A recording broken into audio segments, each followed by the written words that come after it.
I have a lot of admiration for preschool teachers. Well, I guess honestly for all teachers in general. In fact, hit pause and send a note to the teachers in your life to tell them thank you. But as I think about preschool teachers in particularly, they are especially saintly. And maybe I feel this way because I remember when my kids were in preschool. And one son in particular, who shall remain nameless, he gave each of his preschool teachers a run for their money, I would argue. He was a busy boy who loved playing with his friends. He loved being on the playground, but he did not always love the normal preschool routines, like practicing his letters, standing in line, or using glue sticks.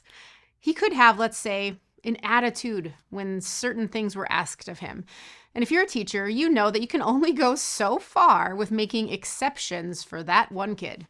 Sometimes the class just needs to get on the bus, so to speak, and everyone needs to get in line and head outside. And here's what I noticed about our kids' preschool teachers. They never raised their voices. They were calm. They were very even-keeled. Nothing, it felt like, could faze them. It could be absolute chaos, and they would walk to the door. They would patiently turn off the classroom lights as that first reminder that something different was coming. Then they would ask everyone to put away their toys. They would ask the line leader to come to the front. And they were serious, but never rude. Unlike those of us who are parents, and we might say with that irritated tone, "For the 100th time, I've told you, put your toys away." These teachers would have urgency, but they were never rushed. If some kids were extra wiggly, they might give them the option to shake their hands, get all the wiggles out. Then they might say, "Take a deep breath and let your hands float down to your sides." Sure. It's a preschool room, and a little bit of chaos is inevitable. But they knew that the class would be their best selves if they helped to minimize the chaos.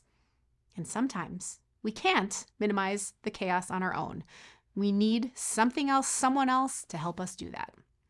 Today we're looking at a big chunk of text, chapter 14, verses 1 through 25. And I'm not sure if your practice is to watch this video first or to read the verses and then go back and forth one or the other, but I'll warn you that it's easy to be distracted by these verses. What is all this talk about tongues, about prophecy, about praying and singing with your spirits? And again, I hope we can come back to looking at these chapters 12 through 14 collectively, cohesively, like that orchestra I mentioned a few sessions back, where Paul, he's working to help the Corinthians focus on the big picture, the long game, not just their individual sections, the part that they play. And here he's focused on the particular spiritual gift that we call speaking in tongues that he refers to here. It's a way of offering praise to God that somehow bypasses the speaker's conscious mind, and of prophecy or of declaring something divine, something uniquely coming from God's wisdom. And we have to admit that this might feel a little confusing to some of us because in mainline churches, we don't always use these words or understand these concepts. And that's okay. Rather than worry about who does or who doesn't speak in tongues or with divine inspiration, let's look at the community of Corinth. Now, Paul recognized that they had many different religions and cults. We've mentioned this before. And some of their worship styles involved being carried away in some sort of ecstatic state. One of the most famous examples is the Greek oracle at Delphi, where we read that this high priestess who served the god Apollo, she had a spirit of some sort enter her mind. Some people think it was through the gas in the ground, and it would cause her to use nonsensical words that required interpretation. And the interpreters were needed to determine what she was disclosing about the future.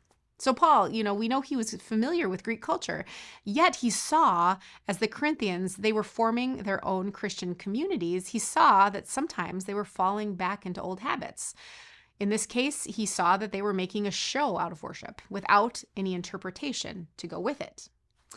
Paul critiques in these verses, his critiques aren't about the spiritual gifts themselves. If someone wants to embrace a spiritual gift, a spiritual practice on their own, that is great. Paul celebrates it. In fact, he kind of claims it as his own, that he does this. But he's cautious about the private spirituality spilling into the community of faith, just so it's on display. People in ancient times, they were already very aware of their rank, whether that was through gender, class, wealth, education status, whether they were born free or slave, lived in an urban part of the city or the rural part. Those who had the status, they tended to be noticed. And those who came from a more humble place, they were meant to stay in the shadows. It was as if they were to know their place and then just to simply stay there. But this, Paul noticed, was spilling over into the church. And then Paul says, that's enough. We should be done with this idea of status to start, but the spiritual showiness, that's making it all worse. Of all the places, the church, he argues, should not be a platform of privilege. This wasn't genuine. This wasn't inviting to newcomers. And those platforms, they were causing chaos rather than bringing people together. Now, if you think for a minute about those moments of chaos that you've experienced in life, it's hard for anyone to understand what's going on when things are chaotic. For example, if everyone is speaking at once, it's hard to focus. Or if everyone is speaking around me loudly in a language I don't understand, it's impossible to know where to start. I'm just more likely to look at the situation, to turn around, walk out the door, and never come back.